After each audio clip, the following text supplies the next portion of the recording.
orang bilang PhD student atau PhD candidate di bidang finance di Adam Smith Business School, University of Glasgow. Dan topik riset saya itu adalah berkaitan dengan investor behavior, market behavior, dan saya membandingkan antara ethical investment, ethical finance, dan juga konvensional investment. Jadi di situ tujuannya untuk melihat perbedaan antara investor yang berinvestasi di produk ethical finance, sustainable finance, dengan yang konvensional, gitu. Terutama adalah di capital market. Nah, sementara untuk global research interest saya adalah di bidang Islamic dan ethical finance, karena latar belakang S2 saya adalah di bidang Islamic finance. Kemudian juga investment, ini salah satu topik yang memang sering saya bawakan juga.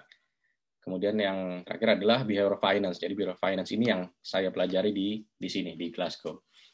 Kemudian working experience, saat ini saya di Universitas Glasgow adalah sebagai teaching assistant atau menyebutnya sebagai GTA di Adam Smith. Mata kuliah yang saya ampu adalah Finance 1, ini untuk undergraduate, kemudian International Capital Market untuk postgraduate, serta Financial Market dan Financial Institution itu untuk postgraduate juga. Kemudian juga untuk di Indonesia, saya terafiliasi dengan Institut Agama Islam Tazkiyah, dulu Stay Tazkiyah, sekarang nyebutnya IAI, Institut Agama Islam Tazkiyah di daerah di Sentul, Bogor. Latar belakang pendidikan saya tadi sudah disebutkan, S2 saya adalah di Islamic Economic and Finance, sementara S1 saya ada di bidang engineering, jadi saya agak lintas bidang dari S1 ke S2. Tapi kemudian di S3 saya meneruskan di bidang finance. Baik, terima kasih. Saya langsung ke topik hari ini, ya, materi hari ini. Jadi tentang Bureau Finance. Terima kasih juga kepada Mas Luri Sofyan yang kemarin sudah menghubungi saya juga untuk diskusi bagaimana kalau kita topik hari ini adalah tentang finance ya, karena sebelumnya mungkin lebih ke arah behavioral economics. Jadi pertanyaan yang kemarin ingin diajukan adalah apa itu sebenarnya behavioral finance gitu. Kemudian apa impact dari behavioral finance ini ke investasi secara umum? Karena behavioral finance ini berbicara tidak hanya investor individual, tapi juga investor institusional, jadi yang berupa perusahaan, manajer investasi, kemudian fund manager, dan juga adalah ke corporate managers. Jadi kalau kita belajar behavioral finance, kita akan mempelajari perilaku dari individu, institusi, maupun dari corporate managers. Bagaimana managers itu mengelola perusahaan, dan mereka itu juga terekspos dengan psychological bias atau cognitive bias itu.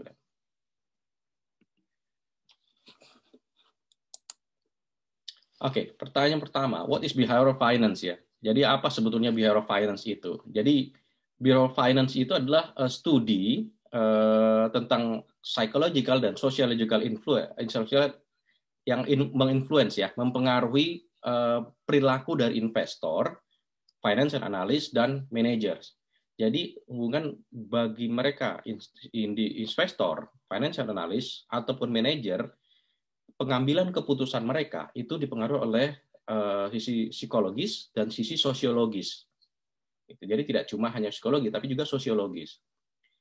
Nah, behavioral finance juga itu ada yang menyebutkan sebagai subfield, jadi bagian turunan dari behavioral economics yang propose psychological influence and bias yang mempengaruhi, mengaffect financial behavior of investor and financial practitioner. Kemarin disebutkan juga bahwa bankers, kemudian financial planners, kemudian juga property agent. Nah, itu juga mereka yang punya peluang, punya potensi untuk terdampak psychological and sociological influence. Nanti kita akan bahas di sana. Nah, kemudian juga apa dampak dari adanya behavioral bias dalam bidang keuangan? Ya, salah satunya kalau bagi investor, mereka biasanya nanti akan tidak maksimal ketika mereka melakukan investasi. Kalau buat trader misalnya, mereka yang sering melakukan jual beli saham di misalnya pasar modal, itu juga mereka terekspos sehingga potensi keuntungan mereka itu juga akan berkurang atau bahkan bisa jadi atau mereka akan mengalami kerugian.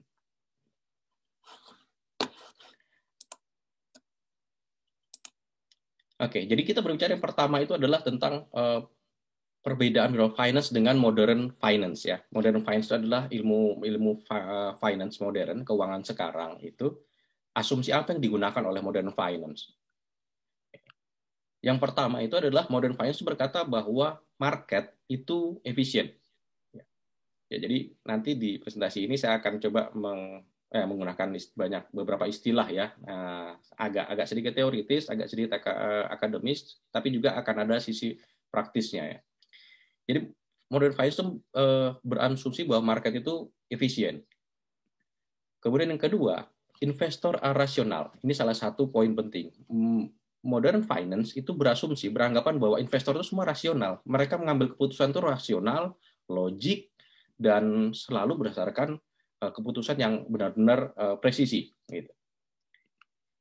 Yang ketiga, investor itu about utilitarian concept. Jadi mereka benar-benar mengedepankan fungsi utilitas, mereka punya kontrol yang sempurna terhadap self bias. Jadi mereka tidak terpengaruh oleh self bias.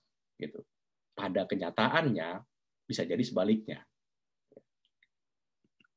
Kemudian yang keempat, investor are risk averse. Maksudnya apa? Investor itu mereka punya kemampuan untuk menghindari risiko. Mereka bisa mengukur risiko dengan tepat, mereka bisa menghindari terhadap risiko secara sempurna, dan mereka tidak pernah menyesal dengan adanya kalau misalnya ada kerugian. Kalau mereka mengalami kerugian, mereka nggak nyesal. Itu asumsinya. Asumsi di modern finance. Karena ini biasa digunakan pada saat kita pembahasan mengenai teori portofolio, kemudian mengenai pembentukan ketika mereka buy and sell, kemudian pengambilan keputusan keuangan lain. Gitu. Nah, bagaimana dengan behavioral finance sendiri? Jadi behavioral finance ini latar belakangnya cukup panjang. Jadi salah satu pemikiran ketika peraih hadiah Nobel yaitu Daniel Kahneman dan kemudian Amos Tversky menulis buku, menulis teori tentang adanya manusia itu mengambil keputusan itu tidak benar-benar logik tapi berdasarkan istilah yang nanti kita sebut nama heuristik ya, heuristic judgment. Bagi mereka yang berkecimpung di bidang behavioral economics mungkin sudah sering mendengar istilah tersebut. Nah, behavioral finance itu apa saja poinnya? Asumsi yang dilakukan oleh behavioral finance apa? Bahwa market dan investor itu sebetulnya mereka normal, bukan dan bukan rasional. Mereka itu normal. Kalau kita menyebutnya sebagai irasional, kayaknya agak gimana gitu ya. Maka market itu sebetulnya dikatakan irasional sebetulnya, tapi dihaluskan dengan bahasa adalah normal. Ya normal dalam artian apa? Mereka itu ya tadi, mereka terpengaruh oleh bias, mereka ada perasaan menyesal ketika mengalami kerugian, mereka susah untuk memilih mana pilihan yang baik, bagaimana mereka menentukan harga antara harga mahal, harga murah, itu mereka seringkali bingung dengan itu, dan mereka mengambil shortcut untuk mengambil keputusan. Ya.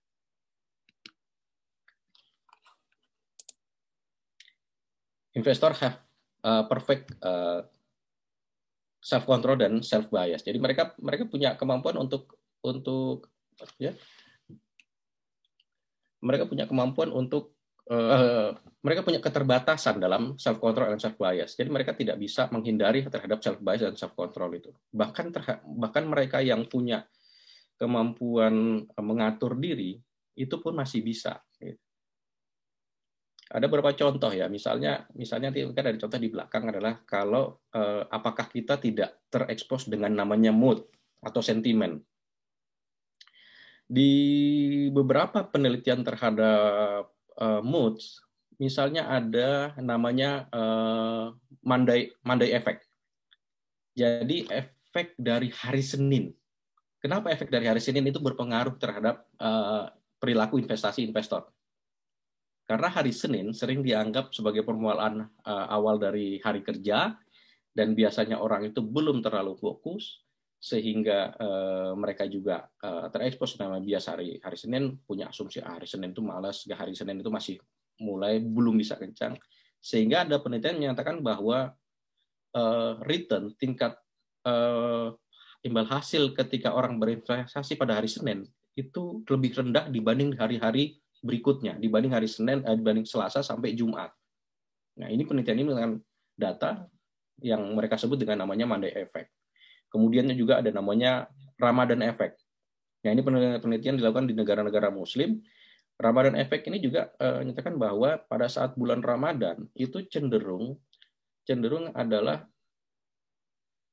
tingkat transaksi itu, jumlah transaksi itu lebih rendah dibanding bulan-bulan sebelumnya atau dibanding bulan-bulan lain selain bulan Ramadan. Kemudian juga return juga tidak terlalu tinggi dibanding bulan-bulan lain. Nah, mereka juga mengatakan bahwa ini penelitian dari Ramadan ke Ramadan dan dari beberapa negara Muslim itu menunjukkan pola yang mirip. Ada mengatakan bahwa ini adalah salah satu efek dari mood. Karena pada saat bulan Ramadan itu di negara-negara Muslim mereka siang hari berpuasa, kemudian malam hari biasanya tidurnya kurang. Karena mereka biasanya tidur mungkin jam 9, jam 10, sementara jam 2 pagi sudah harus bangun untuk sahur. Dampaknya apa? Pada saat siang hari mereka puasa dalam kondisi lapar, kemudian juga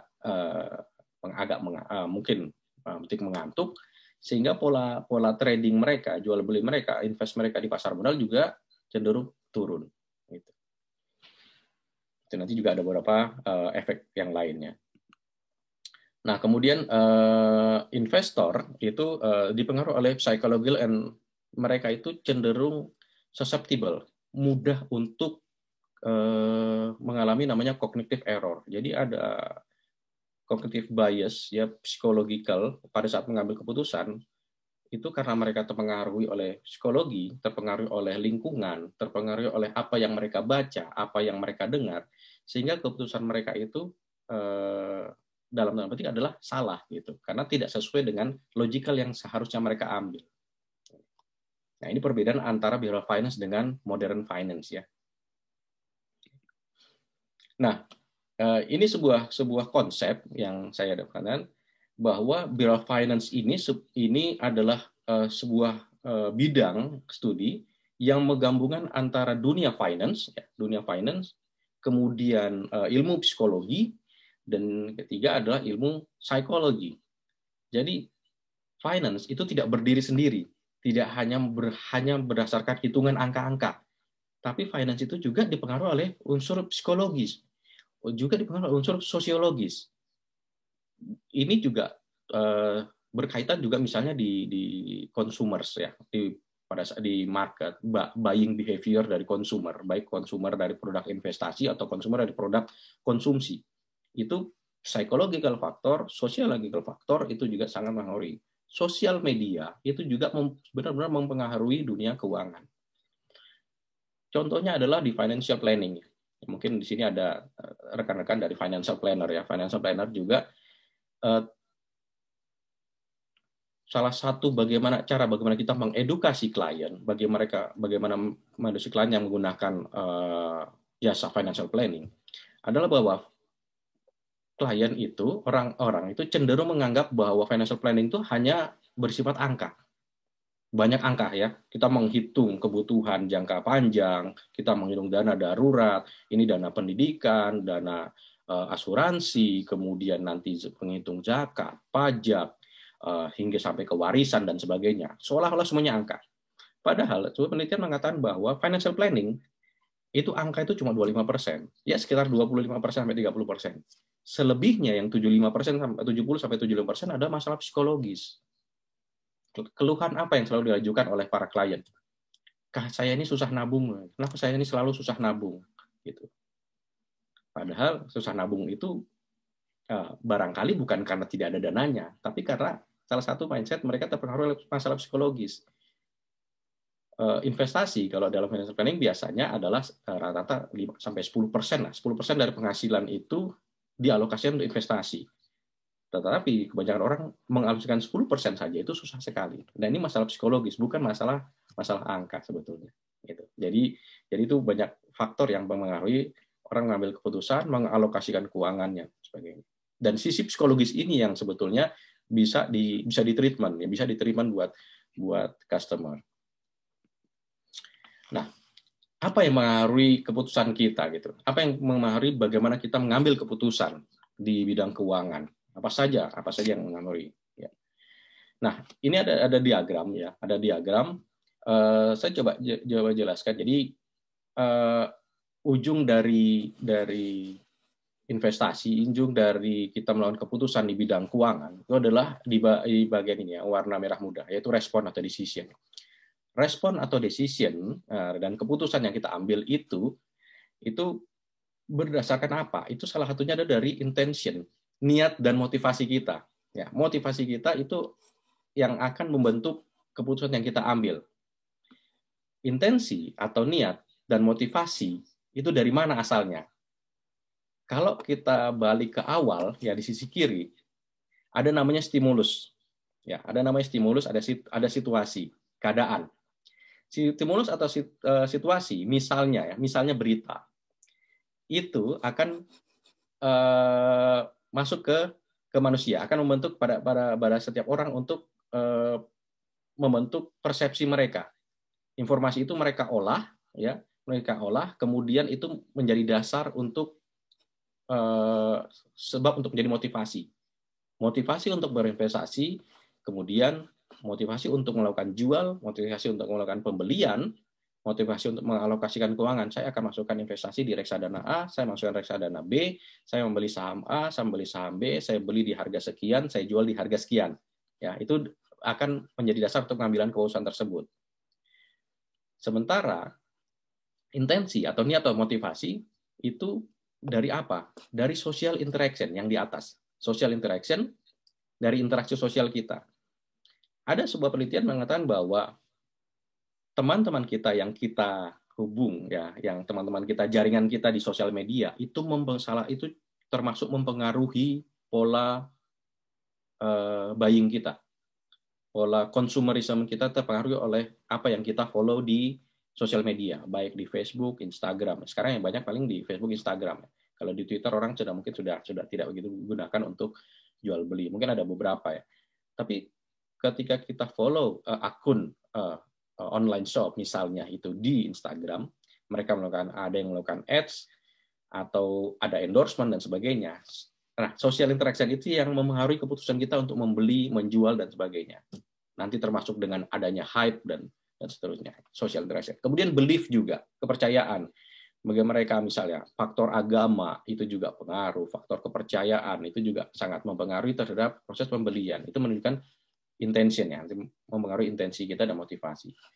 Sementara di sisi kiri, apa yang membentuk social interaction, belief, ekspektasi dan sebagainya. Ini banyak sekali ya. Ada Theory of Planned Behavior, mungkin sering mendengar ya, TPB. Ini oleh Hudson dan banyak sekali ditulis menjadi skripsi motivasi perilaku konsumer itu. Kemudian ada agency theory dari Jensen dan Mackling. Kemudian ada namanya regret theory, ada menyesal aja ada teorinya ya. Orang menyesal yang baik, menyesal yang buruk ya. Kemudian ada social capital theory ya. Social capital theory juga itu mempengaruhi membentuk social interaction. Nah, untuk investasi di sini ada namanya portfolio theory, social practice theory dan lain-lain. Sementara untuk pengambilan keputusan, model yang sering digunakan misalnya adalah game theory, kemudian fuzzy theory di bagian yang orange. Nah, ini framework ini menjadi dasar secara akademis bagaimana sebuah keputusan dalam bidang keuangan itu dibentuk. Oke, mudah-mudahan tidak terlalu panjang di sini. Nah, berikutnya adalah the bounded rationality. Ya, jadi ini dikenal bahwa orang, manusia, itu susceptible to cognitive bias. Kita itu cenderung mudah untuk mengalami namanya cognitive bias. Jadi ketika seseorang itu membuat judgment, ya, kita menilai, mereka itu menggunakan konsep yang namanya heuristik atau misalnya contohnya mental shortcut. Jadi dari sekian banyak informasi, mereka harus mengambil keputusan dan mereka mengambil shortcut, jalan mana yang paling cepat dan paling memuaskan. Di pasar modal, tiap hari kita dibombardir oleh berbagai informasi. Saham A ini lagi booming, saham B lagi turun. Ya, nah, ini adalah market lagi bullish, market lagi bearish. Kita sekarang mendengar berita tentang pemilihan presiden Amerika. Nanti kalau misalnya si A yang menang, nanti pasar modal gimana? Kalau si B yang menang, pasar modal bagaimana? Nanti impact-nya terhadap Indonesia bagaimana? Setelah informasi itu ya. Nanti kita akan mengambil keputusan, mengambil kesimpulan dengan cara yang shortcut. Kita tidak mengambil secara keseluruhan. Nah, ini salah satu konsep dari bias. Pencetusnya adalah Herbert Simon ya. Herbert Simon ini pengarah hadiah Nobel menyebutnya sebagai bounded rationality. Jadi konsep yang realistik ya. Konsep yang realistik bagaimana human probability itu mempengaruhi keputusan. Ya. Mereka akan mencari alternatif. Mereka mencari untuk mengambil konsep mencari alternatif dan menghindari keputusan yang tidak memuaskan mereka. Mereka cenderung mengambil keputusan yang memuaskan. Gitu. Kemudian konsep ini, heuristic judgment, kemudian digunakan ke dunia finance. Ya, ini dunia sebenarnya dari dunia psikologi. Ya. Nah, salah satu adalah representatif heuristic. Ya. Judging the likelihood or objects, something or object, in terms of how well they represent or match particular prototype. Jadi kalau kita misalnya melihat sesuatu, jadi kalau misalnya dijelaskan, ada seseorang laki-laki sudah setengah baya, berkacamata, kemeja putih, kemudian membawa tas, kacamata minus. Apa yang akan ada dalam bayangan kita? Kira-kira profesi laki-laki ini apa? Mungkin dia seorang profesor, atau misalnya dia seorang pekerja kantoran, ataukah dia tukang kebun. Yang ada di benak kita adalah representatif. Nah, representasi apa yang mirip dengan kondisi yang ada di otak kita itu, wah ini mesti seorang profesor nih, seorang dosen misalnya dia, gitu karena merasa terwakili di situ. Nah, ini salah satu contoh kita meloncat mengambil keputusan berdasarkan apa yang sudah mirip. Padahal kalau di investasi belum tentu. Pola yang mirip belum tentu menghasilkan hasil yang sama.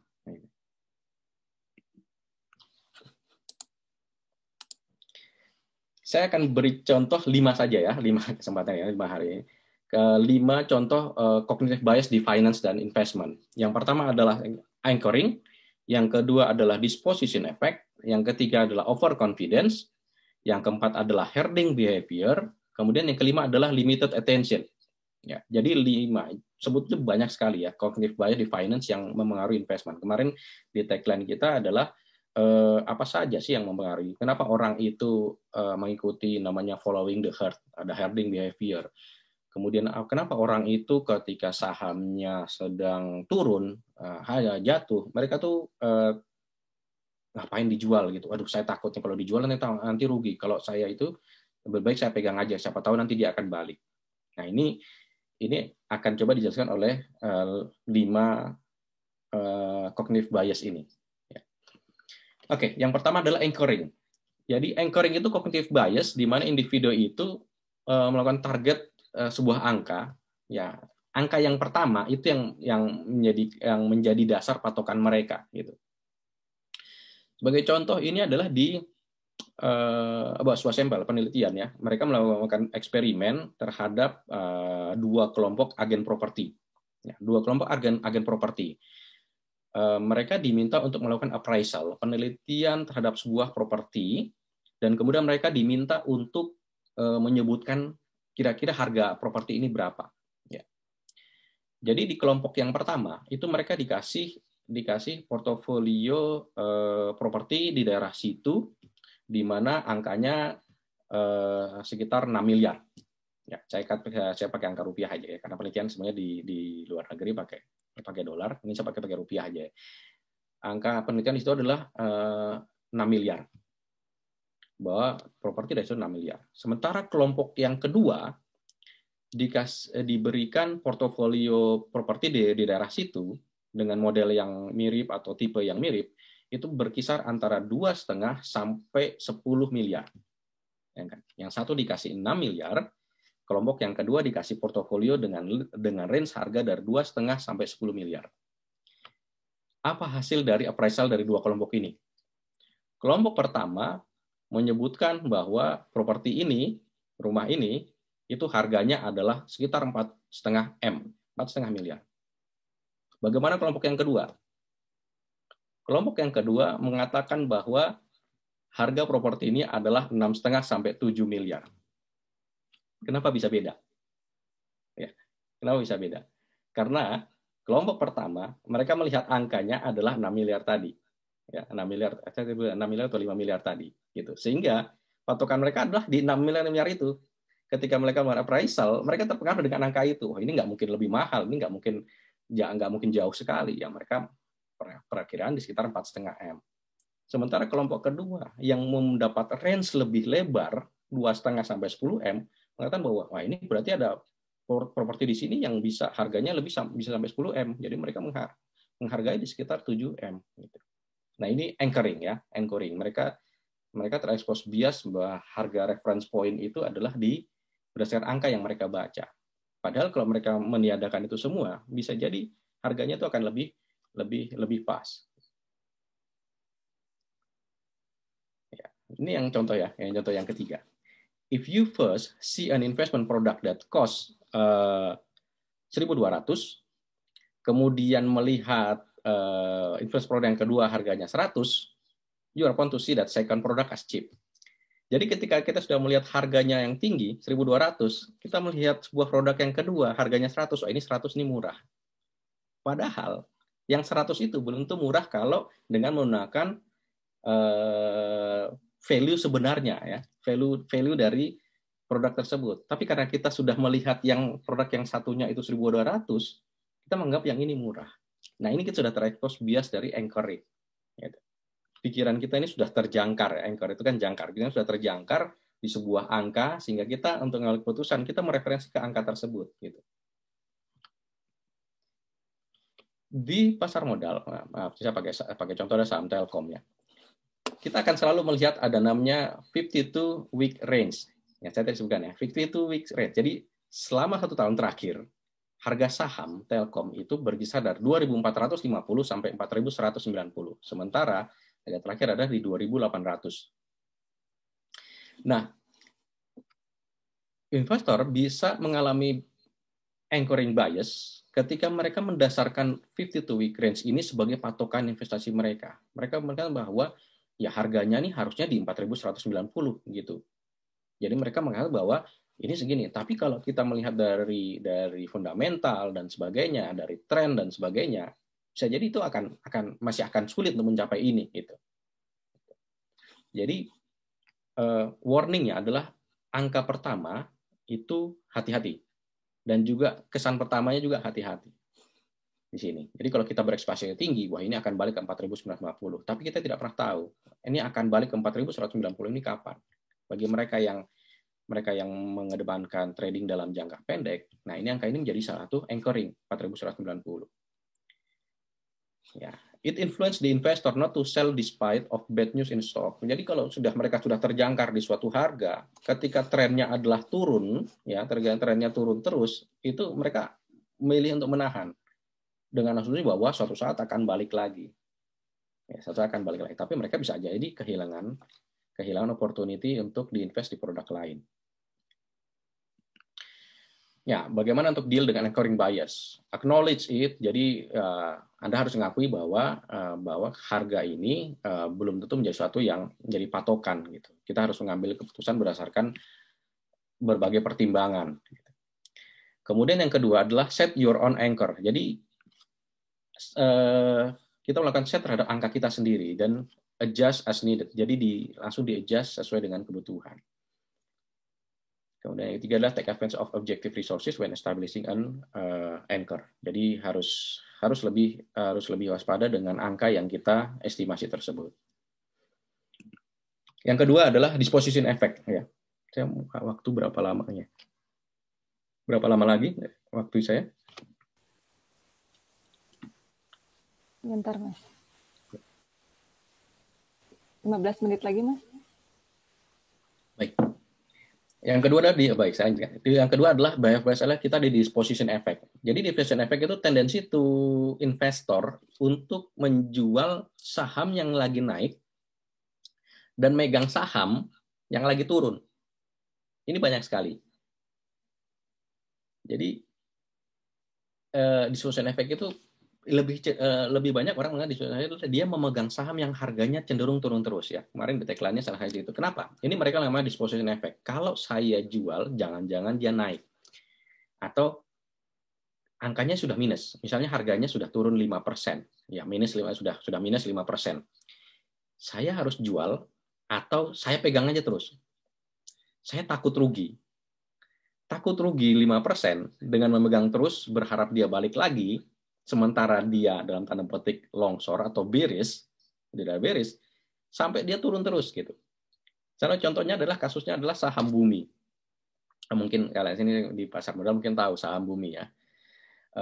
Bumi Rosis itu pernah mencapai harga 5.000 dan ketika batubara bisnisnya, laporan keuangan dan sebagainya itu cenderung merah terus, harga turun terus sampai terakhir kemudian turun sampai di harga Rp50, banyak investor yang nggak mau lepas gitu. Nah, karena tadi salah satunya adalah mereka takut rugi 5% nanti mudah-mudahan bisa balik supaya dia bisa realisasi. Tapi ternyata kemudian ketika dievaluasi dia turun jauh terus gitu. Tanpa melakukan analisis di fundamentalnya. Nah, ini disposition effect. Disposition effect adalah menjual saham yang sedang naik terlalu cepat dan memegang saham yang sedang rugi itu terlalu lama. Banyak yang seperti itu dengan anggapan bahwa nanti di masa depan akan balik gitu. Tapi balik lagi ini ke konsep dari rencana jangka panjang atau jangka pendek dan jangka menengahnya gitu. Jadi disesuaikan di situ. Disposition effect ini banyak sekali dan orang mengalami kerugian nanti di portofolio mereka. Yang ketiga adalah overconfidence. Ya, overconfidence adalah emotional bias yang di mana investor itu percaya bahwa mereka itu punya kontrol terhadap investasi melebihi dari apa yang mereka punyai gitu. Jadi mereka itu melakukan rate terhadap pengetahuan mereka itu lebih tinggi dari orang lain. Investor yang beli merasa mereka lebih tahu daripada mereka yang menjual. Sama juga dengan investor yang menjual itu merasa lebih tahu dari investor lain yang baru membeli gitu. Efek dari investor overconfidence adalah mereka membeli terlalu mahal atau menjual terlalu murah atau mereka melakukan trading secara berlebihan. Karena saya mengatakan bahwa saya jual beli, saya bisa invest ini, saya bisa menghasilkan keuntungan yang lebih banyak. Mereka yang sering melakukan trading, istilahnya disebut sebagai overtrade. Ya, ini banyak terjadi. Dalam satu hari mereka bisa trading selama 5, 10 kali, 20 kali gitu. Karena mereka merasa bahwa saya bisa menghasilkan keuntungan dari setiap trading saya. Saya bisa menghasilkan keuntungan dengan membeli saat murah, menjual saat mahal. Gitu. Tapi pada ujungnya, kalau dilihat dari hasil penelitian, mereka itu underperformance sebutnya dibanding investor yang tradingnya tuh nggak terlalu sering. Ya, ini hasil penelitian ya. Salah satunya dari tahun 99 ada The Courage of Misguided Conviction dari Financial Analyst Journal. Jadi 20% dari list active trader itu secara average annual portfolio return-nya itu adalah 18,5%. Sementara 20% most active trader itu annual return-nya secara average itu hanya 11,4%. Jadi mereka yang sering trading dibandingkan dengan mereka yang tidak terlalu sering trading, lebih secara dalam setahun itu lebih return-nya lebih tinggi yang jarang trading sebetulnya. Kenapa? Karena yang melawan sering trading itu tidak selalu mereka menghasilkan keuntungan. Kadang-kadang mereka harus cut loss untuk membeli membeli saham yang baru. Ini contoh bentuk dari overconfidence. Bagi seorang trader, mereka percaya bahwa mereka bisa selalu menghasilkan keuntungan. Pada kenyataannya selalu sering melakukan jual beli, justru malah berdampak buruk terhadap portofolio mereka, return mereka dalam 1 tahun. Nah, ini ada tipe overconfidence, ada overranking, illusion of control, kemudian timing option, timing optimism, kemudian ada desirability effect. Yang keempat ya, nah ini adalah herding behavior. Ini juga banyak sekali contohnya. Jadi ketika semua orang membeli produk investasi yang sama, kemudian tanpa melihat kenapa, other than the fact that the price is rising, jadi hanya karena melihat harganya sedang naik, rame-rame beli ke sana. Jadi bahkan mereka membeli itu karena tidak mau takut ketinggalan ya. Ya, yang di bawah ya. FOMO, fear of missing out. Saya takut ketinggalan. Ini investasi lagi menguntungkan. Kalau saya nggak ikut beli, saya ketinggalan kereta. Ya, saya akan membelinya pada saat harga sudah sampai di puncak. Jadi mereka ramai-ramai membeli. Nah, herding behavior ini salah satu yang menyebabkan adanya bubbles. Karena orang ramai-ramai membeli sementara valuasinya itu sebenarnya rendah. Kalau di pasar modal ada istilah gorengan di mana harga itu diangkat naik, direct naik, padahal sebetulnya itu tidak natural, harganya tidak natural. Tapi orang ramai-ramai membeli karena apa tadi? Ini ada peluang untuk mendapat keuntungan dan takut saya nggak kebagian gitu. Kalau di investasi yang lain, nah ini terbentuk dengan Ponzi scheme. Jadi kenapa orang terjebak dengan investasi bodong? Salah satu adalah herding behavior. Ini mumpung harganya murah, ini menguntungkan loh, ini investasi baru, ini nggak ada yang rugi. Adalah Anda invest 10 juta dapat 3 juta per bulan, dapat 1 juta per bulan gitu. Banyak yang join loh, artis-artis saja join. Nah, ini herding behavior. Jadi kita mengikuti apa yang sedang menjadi booming. Maka ada kasus namanya tulip mania, kemudian ada namanya akik mania.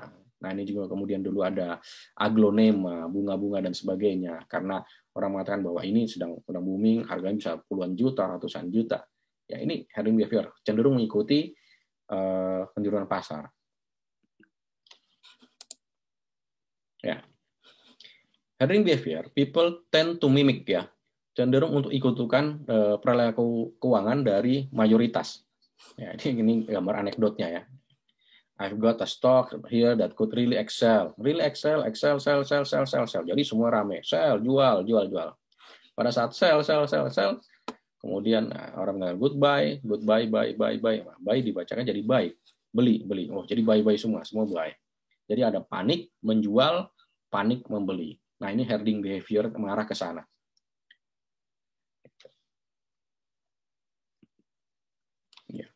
Menjelaskan dari herding behavior ini karena ada namanya roller coaster of emotion ya, dari optimis, excitement, thrill, euforia, orang membeli semua di sini di titik euforia. Kemudian tahu harganya turun jadi anxiety, denial, fear, desperation, panik dan sebagainya. Karena pada saat panik rame-rame jual gitu. Balik ke despondency, depression, hope, relief, optimism. Naik semua gitu. Jadi perilaku ini selalu seperti sebuah siklus. Rame-rame membeli pada saat naik dan kemudian rame-rame menjual pada saat turun dalam kondisi panik. Nah, ini yang terjadi ya. Ketika ada saham yang arah, auto rejection atas. Bagi mereka yang di pasar modal mesti paham ya. Auto rejection atas. Rame-rame semua membeli saham yang lagi arah. Contohnya yang paling simpel kemarin adalah saham BRIS, BRI Syariah. Rame-rame semua karena sempat arah. Naik berapa kali sampai 1.500. Sementara mereka tidak melihat saham lain yang berpotensi besar dan harganya masih murah. Bagaimana cara melawan herding behavior ya? Slow down. Jadi give yourself enough time to process your reason. Jadi beri waktu bagi Anda untuk melakukan proses. Apa alasannya kenapa saya harus membeli, apa saya harus menjual. Gitu. Kemudian yang kedua adalah have your opinion. Make sure you have your own opinion that not influenced by external factor. Jadi jangan terpengaruh dari perilaku sosial yang lain. Gitu. Yang kelima ya, yang terakhir, ini limited attention. Limited attention ini salah satu topik riset saya khusus ya. Limited attention saya di sesi saya paper yang pertama ada tentang limited attention. Jadi individual investor are more likely to buy rather than to sell those stock that catch their attention. Jadi ini contoh di pasar modal. Jadi kita akan membeli sesuatu itu yang masuk, yang menarik perhatian kita.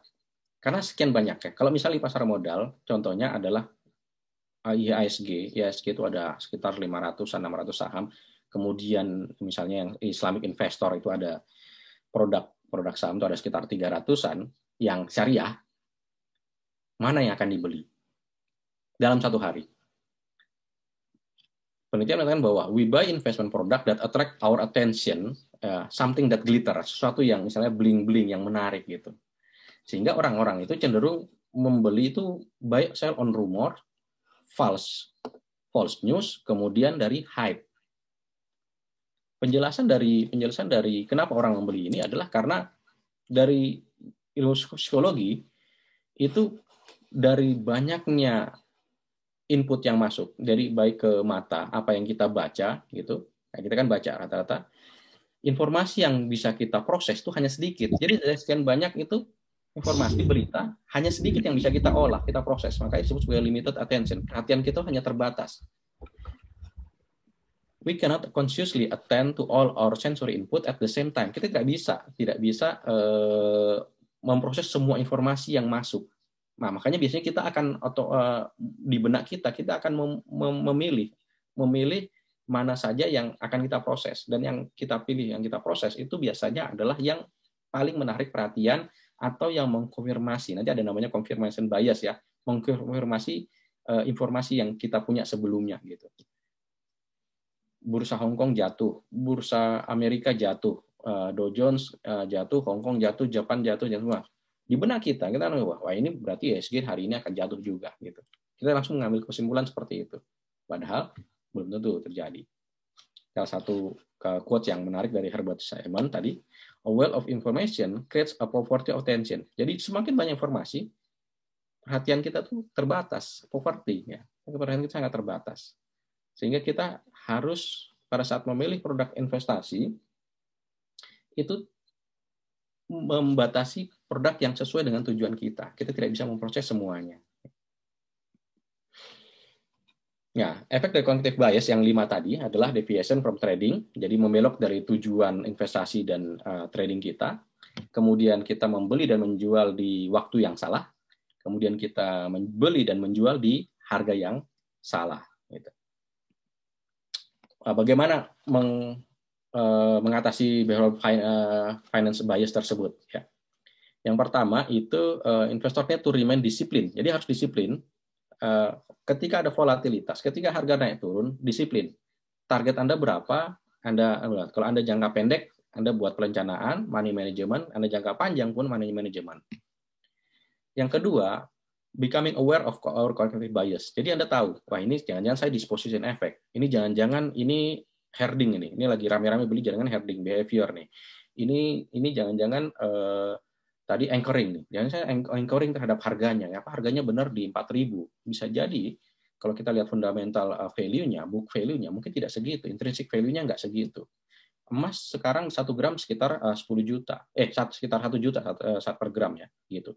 Apakah memang itu harganya sudah normal atau memang harganya ini cenderung di luar biasaan gitu.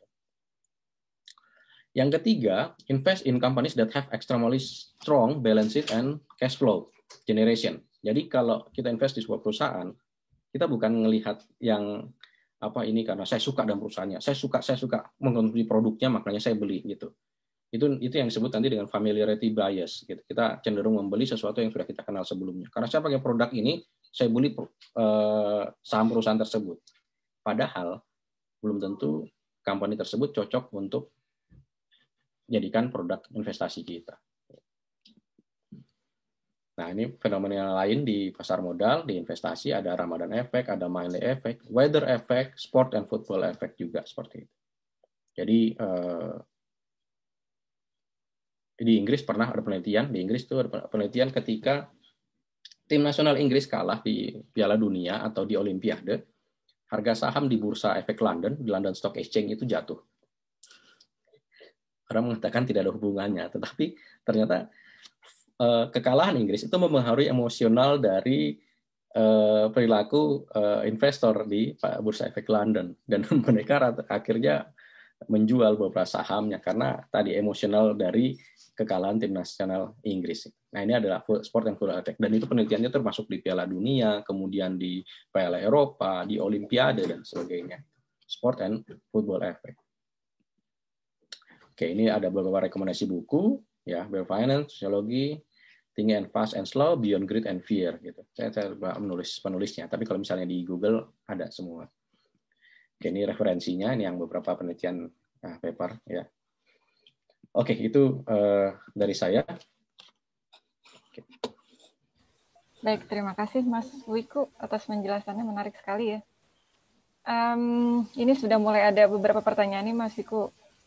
Jadi salah satunya ada dari Pak Aminullah Ahmad. Halo Pak Aminullah. Pertanyaannya adalah apakah behavioral finance selalu mengenai pasar modal? Apakah perilaku spending individu rumah tangga tidak termasuk? Contohnya adalah mulai menyimpan emas. Lalu Mas Wiku kan pernah belajar Islamic Finance, itu bagaimana Islam bisa mempengaruhi behavioral finance. Itu kan tadi udah dijelasin salah satunya Ramadan efek ya. Mungkin ada yang lainnya. Silakan Mas Wiku penjelasannya. Ya, oke. Oke, pertanyaan dari Aminullah Ahmad Mutakid ya. Apakah behavioral finance selalu mengenai pasar modal?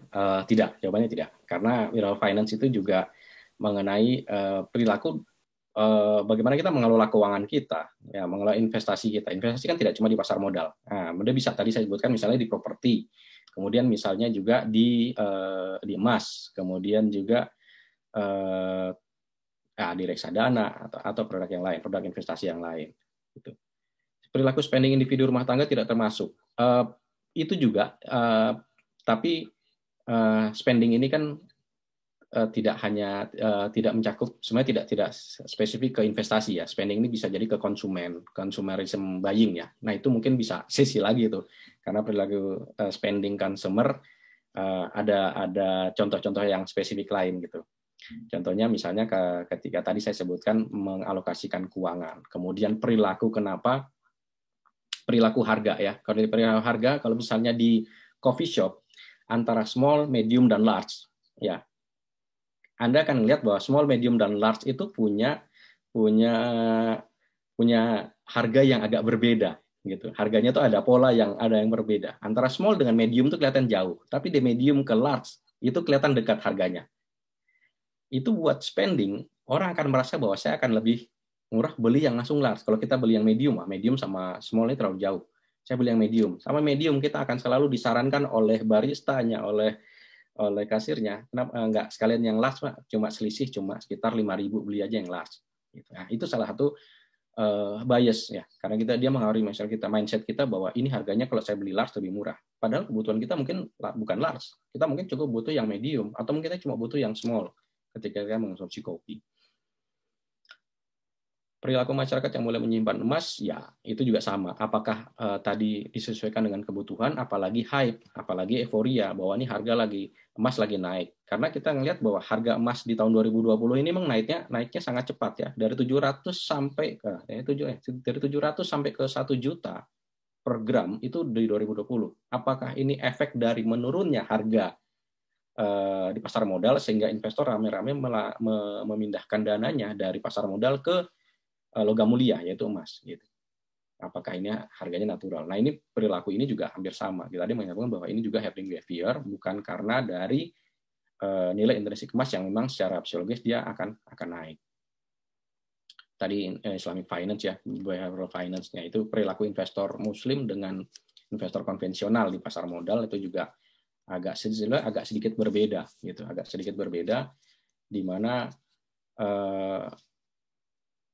riset mengatakan bahwa mereka kalau investor yang syariah itu juga akan selalu memilih produk yang syariah gitu. Tapi ada juga investor yang mengatakan bahwa saya invest di produk misalnya di bank yang konvensional itu juga masih boleh karena ya tadi dia mengatakan bahwa itu. Tapi ada juga investor yang sama sekali tidak mau memegang investasi di saham karena menganggap saham itu, kalau kita lihat kriteria daftar efek syariah di Indonesia itu kan masih membolehkan adanya hutang berbasis riba. Kemudian penghasilan non halal juga masih boleh 10%. Sebagian ulama mengatakan kenapa penghasilan non halal 10% masih dibolehkan. Investor yang lain mengatakan bahwa akhirnya tidak mau invest di saham. Asuransi pun demikian. Kalau di financial planning ada konsumen yang tidak mau sama sekali menggunakan asuransi, misalnya asuransi jiwa, asuransi kesehatan dan sebagainya. Karena menganggap bahwa asuransi termasuk yang syariah pun itu semuanya masih belum syariah. Nah, ini itu ada perbedaan lagi ya.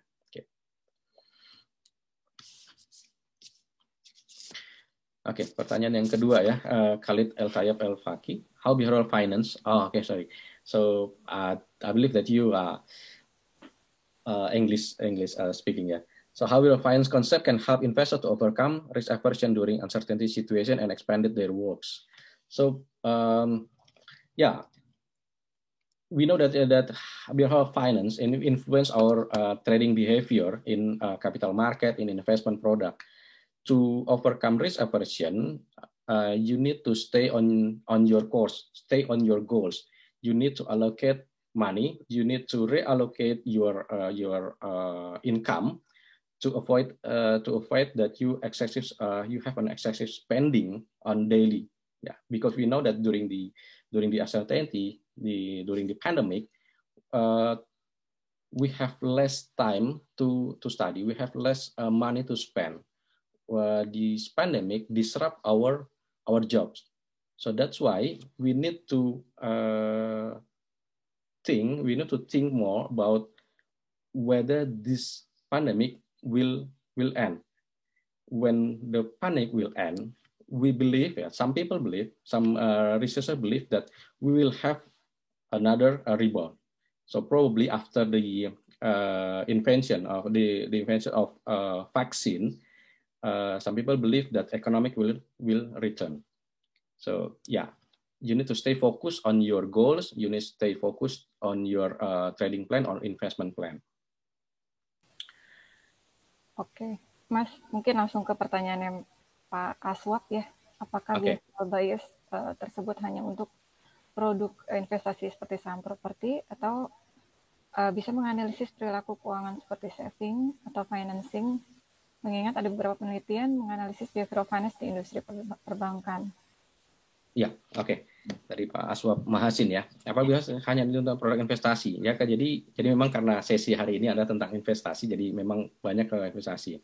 Tapi kalau misalnya untuk menganalisis perilaku keuangan seperti saving, menabung atau financing, itu juga sebenarnya bisa. Perilaku menabung itu kan tadi saya sebutkan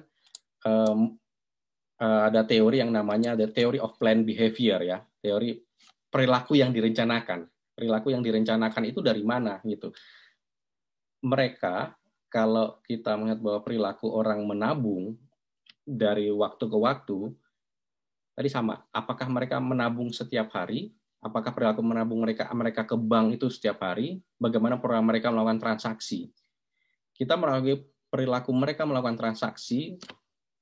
Kalau di mobile banking atau kalau misalnya di digital banking, kita punya aplikasi yang bisa mendeteksi mereka itu beli apa saja dalam 1 bulan. Mereka beli groceries, mereka kemudian untuk shopping, mereka bahkan merchant-nya pun bisa ketahuan. Itu menarik karena kita bisa mengetahui dalam waktu 1 bulan. Saya punya sekian banyak klien nasabah bank yang bisa kita pelaku. Jadi kita bisa mengintroduce produk yang sesuai dengan pola mereka dalam menabung. Jadi perilaku ini, nah biasnya juga sama, bias seperti itu, disposition effect, loss aversion, kemudian ada herding behavior. Jadi kalau satu produk ini lagi menarik, mereka kan semua lari ke sana gitu. Ketika orang sekarang ada konsep rumah developer properti syariah, mereka juga akan lari ke sana. Kita bisa melihat pola-pola seperti itu. Apakah mereka mengalokasikan dana untuk belanja, apa mereka mengalokasikan dana untuk investasi, maka mengalokasikan dana untuk konsumtif, itu juga bisa dilihat. Oke, yang kedua perbedaan antara behavioral finance dengan financial behavior. Saya ingin tahu ya, financial behavior ya hampir sebetulnya ini konsepnya behavioral finance kan secara bidangnya. Sementara financial behavior kan perilaku kita. Jadi behavioral finance itu membahas mengenai konsep tadi, psychological bias, sociological bias terhadap buying behavior, terhadap consumption behavior, terhadap investment behavior. Jadi dari situ. Oke, dari Bu Safira ya, ada pertanyaannya. Saya pernah membaca artikel yang berjudul Boys Will Be Boys, yang menyatakan bahwa gender juga dapat mempengaruhi seseorang dalam decision making.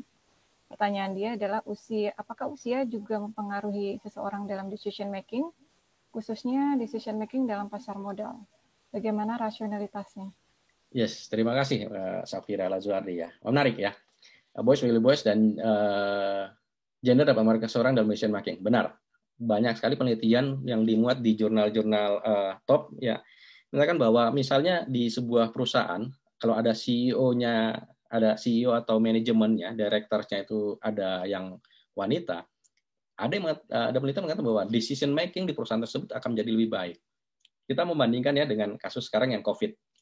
presiden, pemimpin negara yang wanita cenderung lebih berhasil mengatasi COVID di negaranya gitu. Ada perdana menteri Selandia Baru, perdana menteri kanselir Jerman, di Swedia, di Finlandia dan sebagainya itu. Itu penelitian bahwa gender juga bisa mengaruhi dalam pengambilan keputusan.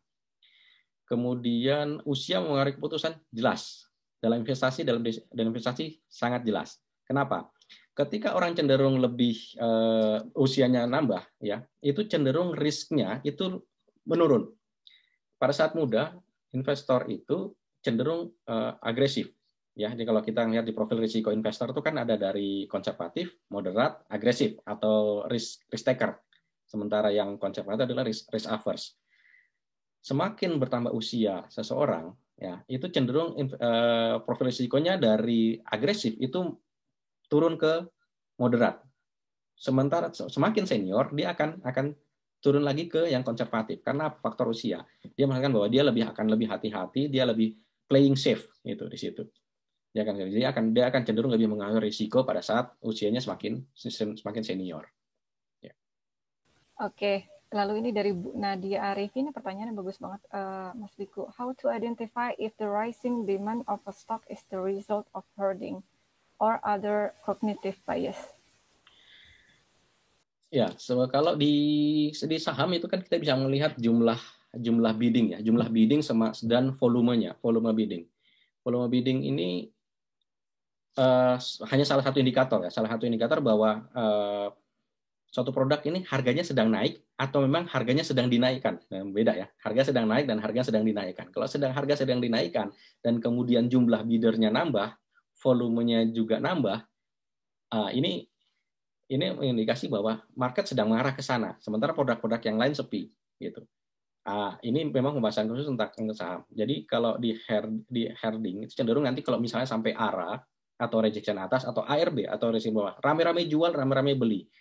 Itu biasanya akan membahas gitu. Kalau rame-rame beli, rame-rame jual, ini sudah ada kondisi ada herding behavior di sana. Gitu. Karena orang ada panic buying, ada orang panic selling. Gitu.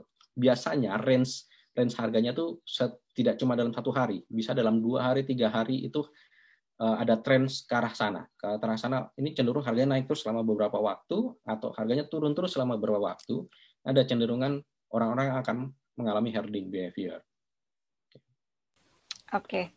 Lalu dari Pak Salahuddin Rizal, pertanyaannya bagaimana posisi behavioral finance di posisi pasar yang campur aduk antara manusia sebagai individual dengan manusia di balik institusional dan kadang juga seperti robot. Oke.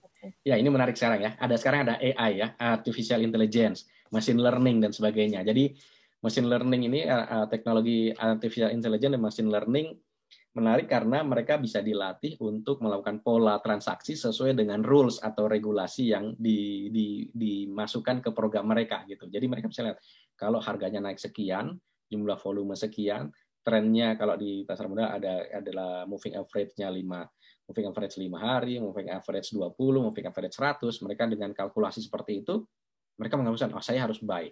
Kemudian yang kedua, saya harus sell gitu. Ini menarik karena akan semakin banyak berbenturan antara yang manusia yang tadi normal, tidak cenderung tidak rasional, dengan machine learning yang pastikan benar-benar rasional karena dia berdasarkan rules ya gitu. Kedepannya mungkin ya ketika automatic trading ini semakin banyak, bisa jadi ya terjadi reduction di trading di pasar modal. Tapi itu masih jauh sekali ya, karena sekarang lebih banyak investor individu yang melakukan trading di pasar modal dan mereka itu terekspos dengan behavioral bias. Gitu. Oke, lalu dari Tri Wahyu Semarang, apakah perilaku asuransi juga berpengaruh terhadap investasi baik di pasar uang maupun pasar keuangan? Oke. Perilaku asuransi juga berpengaruh terhadap investasi baik di pasar uang atau pasar keuangan. Oke. Di asuransi itu kan dana nasabah itu dikelola oleh pihak asuransi, kemudian sebagian dana tersebut diputar juga di pasar modal. Ya. Apakah juga mengaruh terhadap investasi baik di pasar? Ya, tentu. Karena dana di asuransi itu besar sekali. Ya, nasabah yang membayar premi asuransi, kemudian dana itu dipooling oleh perusahaan asuransi tersebut untuk diputar ke investasi, dana ini kan sangat besar. Makanya, maaf, misalnya menyebut kemarin ada kasus Jiwasraya, kemudian ada Bumi Putra, kemudian ada Asabri dan sebagainya. Karena mereka dengan dana yang sebegitu besar, itu mereka bisa menggerakkan harga gitu. Kalau misalnya mereka masuk, mereka membeli 100.000 lot di saham X, mereka membeli berapa ratus ribu lot di saham Y gitu. Dan itu juga akan mempengaruhi pola harga di pasar modal. Sehingga kadang-kadang pergerakan harga itu tidak organik, tidak natural. Bahwa perusahaan itu memang bagus sehingga harganya naik, itu wajar. Tapi ketika perusahaan ini biasa-biasa aja, harganya cuma di sekitar itu, tahu-tahu dia naik secara mendadak. Nah ini investor individu itu wajib untuk waspada dengan pola-pola harga seperti itu. Gitu. Ya, jadi perilaku asuransi juga akan sangat mempengaruhi gitu. Mereka di balik perusahaan asuransi tersebut.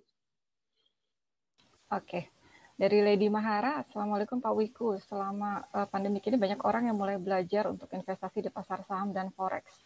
Due to lesser time during work from home dan percaya kalau investasi di pasar ini menguntungkan, reason ini cognitive bias juga Kak Pak. Semoga sehat selalu. Ya, Lady Mahara ini mahasiswi saya dulu. Apa kabar, Lady? Ya, selama ini banyak orang yang mulai belajar investasi di pasar saham dan forex di leisure time. Ya, dan percaya kalau investasi di pasar ini menguntungkan. Tentu gini. Jadi kalau di pasar modal, salah satunya pasar modal dengan krisis ya, kita hubungkan antara pasar modal dan krisis. Pasar modal dan krisis biasanya pasar modal itu mendahului krisis dan kemudian dia juga akan mendahului recovery. Jadi sebelum ada krisis, ya menjelang krisis, pasar modal itu duluan jatuh. Ya. Kemudian ketika mulai ada sinyal untuk perbaikan ekonomi, pasar modal akan naik duluan. Makanya ada yang mengatakan bahwa kadang-kadang pasar modal dengan dunia real, dunia investasi real itu kadang tidak nyambung. Padahal sebenarnya itu salah satu indikator. Karena sentimen positif bahwa perusahaan ini akan mendapatkan keuntungan atau perusahaan yang akan mendapatkan kerugian, itu salah satu cirinya adalah perusahaan yang listed, yang terdaftar di pasar modal. Ketika menjelang pandemi, dengan isu adalah perusahaan akan tutup, adanya lockdown, market itu berasumsi bahwa pasar ini akan perusahaan-perusahaan akan mengalami kerugian selama pandemi, kerugian selama lockdown. Otomatis mereka berasumsi bahwa harga saham perusahaan tersebut akan turun, sehingga harga saham turun secara kumulatif, secara indeks gabungan akan turun juga. Mereka biasanya pasar modal duluan turun. Demikian juga di tahun 2007-2008 ketika krisis subprime mortgage, market jatuh duluan. Tapi pada saat recovery, mereka pasar modal itu akan recovery duluan dibanding pasar yang sektor real. Jadi investasi di masa pandemi ini menguntungkan ya jika kita bisa melihat peluang produk-produk apa atau perusahaan-perusahaan apa yang mendapat keuntungan, yang berpotensi mendapat keuntungan selama pandemi. Itu misalnya perusahaan teknologi, kemudian perusahaan-perusahaan di bidang konsumsi juga kemungkinan akan naik gitu ya. Konsumsi karena orang akan mengarah banyak ke konsumsi, consumer produk ya gitu. Jadi seperti itu. Jadi kita melihat sektor-sektornya gitu. Yaitu reason cognitive bias-nya juga ya salah satunya di situ. Mereka melihat mereka harus mengalokasikan dana mereka ke produk yang terlihat secara menguntungkan, dan kemudian tadi ada cognitive bias apa? Mereka mendapat informasi secara cepat, saham ini akan jatuh, saham ini akan bangkit, saham ini mana yang akan potensial, saham ini mana yang akan mengalami penurunan selama pandemi. Oke. Ini tadi ada pertanyaan lanjutan dari Pak Aminullah. Mohon arahan atau referensi untuk meneliti jika selain pelaku pasar modal dapat dijadikan objek penelitian. One more question, apakah jika beberapa muslim melihat ZIS sebagai investasi akhirat, apakah logis jika dijadikan sebagai faktor yang mempengaruhi dalam investasi? Mengingat hal ini berkaitan dengan kepercayaan individu tersebut. Oke, Pak Aminullah, Pak Mutakin. Referensi untuk meneliti jika selain pelaku pasar dapat dijadikan. Iya, tadi disebutkan ada dari perusahaan keuangan, jadi di banking, insurance itu bisa, lembaga zakat, ZIFWAP itu juga sangat-sangat bisa. Kalau Mas atau Pak Aminullah Ahmad Mutakin melihat penelitian yang dilakukan oleh Basnas. Basnas itu kan rutin melakukan penelitian ya. Penelitian oleh Pak Dr. Ivan Saukibek itu. Basnas itu melakukan penelitian mengenai bagaimana persepsi wajib zakat ketika mereka membayar zakat. Apakah mereka membayar zakat secara online, mereka membayar zakat secara cash, atau dengan ke lembaga zakat yang mana? Ini juga perilaku juga sama. Apakah mereka terpengaruh bias? Bisa jadi. Dari sekian banyak lembaga zakat, ya, misalnya dari sekian banyak lembaga zakat, mana lembaga zakat yang dipilih? Preferensinya kenapa dia pilih lembaga zakat itu? Itu karena misalnya saudara saya kerja di situ, ya saya bayar zakat di sana. Atau karena ini aplikasinya bagus. Atau karena tetangga saya pernah kebagian zakat, kalau saya tidak mampu kebagian zakat dari perusahaan, dari lembaga zakat X. Jadi saya sumbangannya ke sana. Gitu. Jadi preferensi pemilihan lembaga zakat itu juga salah satu penelitian. Gitu. Nah, biasnya di mana? Ya tadi ada familiarity bias, kemudian apakah mereka semua memang lagi ke sana gitu untuk membayar zakatnya, kemudian polanya seperti apa. Saya membayar zakat secara cash, saya membayar zakat auto debit. Nah, kalau auto debit juga suatu yang menarik gitu. Apakah jika promosi melihat ZIS sebagai investasi, apakah logis jika dijadikan sebagai faktor yang mengaruhi dalam investasi? Belief juga pengaruh. Ya, itu belief pengaruh. Kenapa orang membayar zakat? Salah satunya adalah ketika, nah ini misalnya ada financial planner ya. Financial planner selalu akan memasukkan bahwa seorang klien mereka Muslim diarahkan untuk membayar zakat, dan juga biasanya diarahkan ke lembaga zakat tertentu misalnya. Itu akan berpengaruh gitu. Zakat, infak, sedekah, beberapa hal sekarang juga orang sudah mulai berpikir mengenai wakaf. Apalagi sekarang ada wakaf tunai. Wakaf tidak harus berupa tanah, bangunan dan sebagainya. Sekarang bisa wakaf tunai. Orang sudah bisa membayar wakaf. Bahkan saham pun kita bisa melakukan wakaf saham. Ya, wakaf saham. Ini perilaku ini juga menarik. Apakah ini sudah mencakup dalam money management mereka untuk melakukan wakaf terkait dengan investasi akhirat atau belum gitu. Oke, terima kasih Mas Wiku penjelasannya. Ini ada pertanyaan dari Mas Yudis. Mas Yudis mungkin bisa nanya langsung ke Mas Wiku. Ya, lebih clear. Ada yang lebih ini expert nih. Silakan Mas Yudis. Siap, Mas, nggak expert, Mas Wiku yang lebih expert di finance. Saya itu memang ya saya juga punya ketertarikan terhadap finance, mencoba main-main eksperimen lah dengan itu. Cuma dari dasar sendiri ya, karena saya tidak mempelajari finance dari S1. Sebenarnya tujuan dari behavioral finance itu apa sih kalau dari literatur yang ada kebanyakan? Apakah dia mau memberikan prediksi? Maksudnya prediksi kapan krisis akan terjadi? Ini dalam konteks behavioral finance ya, bukan makroekonomi dan sebagainya. Ataukah teori tentang optimal decision? Bagaimana sih optimal decision untuk portofolio, untuk apa? Sehingga orang bisa cari profit. Atau mungkin penjelasan, karena kan seringkali krisis itu kita tidak bisa memprediksi. Maksudnya krisis 2009, krisis 2012, bahkan ini kan pandemik, ini kan kita nggak pernah tahu. Sehingga bisanya cuma mungkin memberikan penjelasan. Pak Siku. Terima kasih. Tujuan dari behavioral finance ya, mungkin mirip dengan harusnya mungkin sama ya dengan di behavioral economics. Jadi salah satunya adalah optimal decision making. Ya, optimal decision making ini dalam konteks bahwa kita juga mengakomodir adanya behavioral bias dalam pengambilan keputusan. Jadi dengan behavioral finance ini mereka menyelidiki contoh-contoh apakah pembentukan harga itu sudah sesuai. Apakah contoh-contoh orang mengambil keputusan ketika membeli sebuah produk A atau produk B itu sudah sesuai, alokasinya, persentasenya sudah sesuai atau belum. Atau misalnya di corporate managers ya, ketika mereka melakukan akuisisi ataupun merger, itu apakah mereka mengakuisisi dengan harga yang sudah tepat. Misalnya dulu Facebook mengakuisisi WhatsApp, kemudian mengakuisisi Instagram, itu juga pertanyaan apakah dia harus membeli secara cash atau dia membeli dan kemudian menawarkan sebagian saham. Nah ini di topik corporate finance, corporate behavioral finance itu juga menarik. Optimal decision-nya apa? Apakah harga yang ditawarkan itu overpriced atau underpriced?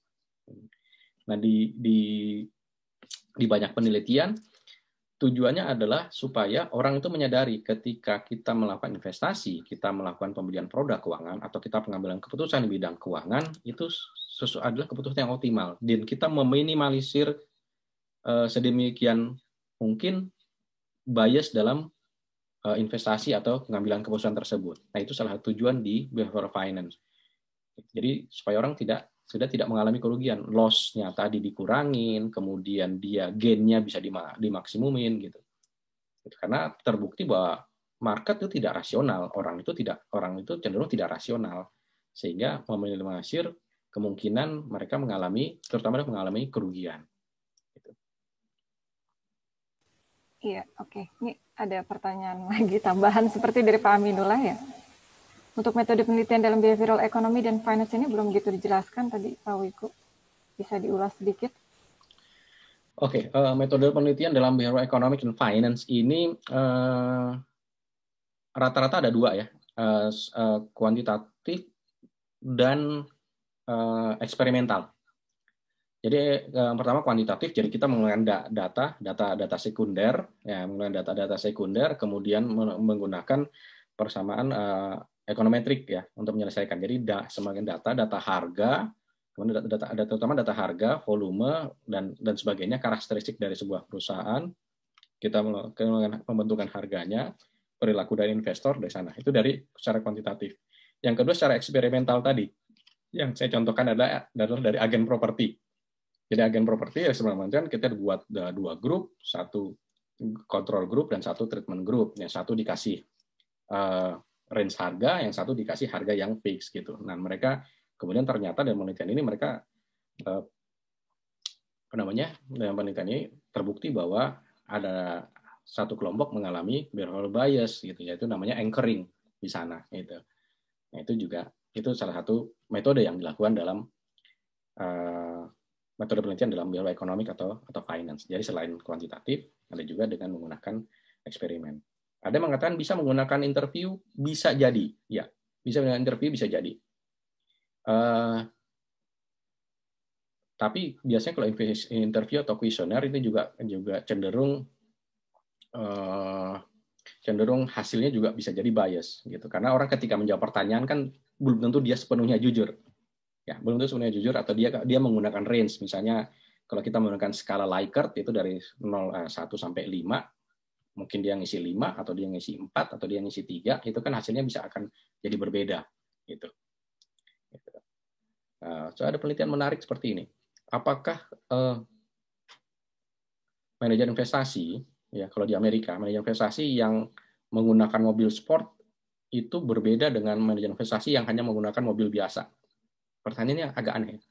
Manajer investasi ya, fund manager itu di sana kalau di Amerika itu kan, atau hedging fund itu, kalau mereka punya mobil sport dengan mereka yang tidak pakai mobil sport itu perilakunya berbeda dalam investasi. Ternyata berbeda. Mereka yang fund manager atau investment manager yang menggunakan mobil sport itu cenderung lebih agresif dalam investasi dibandingkan mereka yang tidak menggunakan mobil sport. Karena itu perilaku, gaya hidup dan sebagainya itu ternyata berpengaruh terhadap pola mereka investasi di pasar modal. Hedging fund, investment manager itu kan mengelola dana orang ya. Ada orang yang taruh di perusahaan yang memang dia cenderung agresif di investasi. Ada juga yang tidak terlalu agresif, cenderung moderat. Ternyata kepemilikan kendaraan itu juga salah satu bisa jadi indikator. Walaupun memang debatable juga ya, bisa debatable. Tapi itu ada sebuah konteks yang bisa kita hubungkan gitu. Itu seperti itu. Ya, oke. Mungkin sebagai penutup nih, Mas Wiku. Jadi kita kalau misalkan ingin berinvestasi supaya kita tidak bias, itu hal-hal apa aja yang harus kita lakukan? Mungkin sebagai conclusion-nya. Oke, baik. Jadi saya sekali kalau di behavioral bias ya. Jadi intinya gini, kita sebagai makhluk yang dalam arti makhluk yang lemah, makhluk yang tidak bisa selalu mengontrol emosi kita, makhluk yang mudah sekali terpengaruh dengan apa yang kita baca, apa yang kita lihat, apa yang kita dengar, kemudian makhluk yang terekspos dengan lingkungan sosial kita. Jadi di situ kita sadar bahwa pada waktu-waktu tertentu kita tuh tidak bisa mengontrol semuanya. Sehingga kita perlu apa? Kita perlu check and balance lagi pada saat setiap kita mengambil keputusan. Keputusan di investasi, keputusan di pengelolaan keuangan. Keputusan pengelolaan keuangan juga menarik ya. Jadi bagaimana orang itu cenderung berperilaku boros atau berperilaku cenderung hemat gitu. Karena saya membeli sesuatu, ya kalau misalnya di perilaku konsumsi biasa, saya membeli sesuatu, apakah itu benar-benar sesuai dengan preferensi saya, sesuai dengan kemampuan keuangan saya, atau karena tetangga saya beli, atau karena teman saya semua pakai. Ya, perilaku orang membeli mobil itu juga terpengaruh dari bisa jadi lingkungan, komunitas saya itu seperti apa, teman-teman kerja kantor saya itu dia memakai apa. Nah ini kita perlu sadari, apakah ketika saya melakukan pembelian di pengelolaan terutama pembelian dan investasi itu sesuai dengan goal saya, sesuai dengan preferensi saya, gitu. Saya tidak berusaha untuk meminimalisir sedikit mungkin pengaruh dari orang lain, pengaruh dari market news yang hype, di mana kita melakukan cross check lagi supaya kita bisa mengambil keputusan yang benar-benar optimal, tidak overbuying, tidak over trading, tidak over investment, ataupun mungkin tidak. Kalau kita punya investasi, kita tidak under diversified. Ya. Under diversified itu adalah kita cinta dengan produk yang sifatnya di dunia keuangan. Akhirnya saham kita isinya saham keuangan semua, saham di perusahaan keuangan, di perbankan, asuransi dan sebagainya. Atau saya karena lingkungan kerja saya adalah orang di perusahaan konstruksi, saham saya isinya saham perusahaan konstruksi semua. Nah ini kan kita jadinya under diversified. Portofolio kita tidak terdiversifikasi dengan baik sehingga akan berimplikasi pada risiko dari investasi kita. Jadi aware dengan cognitive bias, kita sadari tadi istilah-istilah ada of anchoring. Saya tanya anchoring itu bagi saya, apakah saya anchoring atau tidak? Saya loss aversion atau tidak? Saya terimplikasi disposition effect atau tidak gitu. Kemudian saya ikut herding behavior apa enggak nih, saya cenderung ikut-ikutan enggak, saya tak paham enggak produknya gitu. Dan yang terakhir juga saya membatasi attention saya, juga saya harus fokus. Kalau saya memang cenderung investasi di produk A, saya harus tahu produknya. Saya melimit dari informasi yang ada gitu. Tidak semua bisa saya konsumsi informasi tersebut gitu. Jadi sehingga tujuan keuangan kita, tujuan investasi kita sesuai dengan plan dan kita bisa insya Allah bisa aman di sana gitu. Demikian. Oke, terima kasih Mas Riko untuk semua penjelasannya dan terima kasih juga untuk waktunya, juga untuk seluruh partisipan. Terima kasih untuk kehadirannya.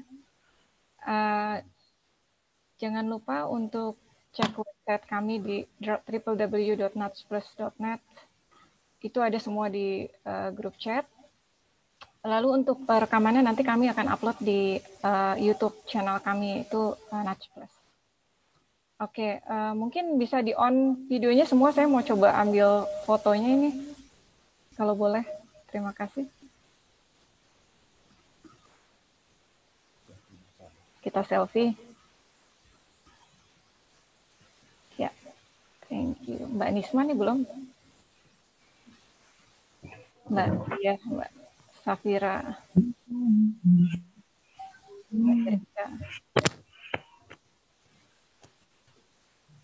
Mbak Febiola. Mbak Febiola, ini teman saya juga. Oh gitu, oke. Halo Mbak Febiola. Mbak Erika. Mbak Erika di Malaysia ini. Oh, halo Mbak Erika. Halo, salam kenal semua. Halo, salam kenal. Halo Mas Wiku. Halo, Kuala Lumpur gimana kabarnya? Kuala Lumpur lockdown sampai Desember. Lockdown sampai Desember ya? Iya.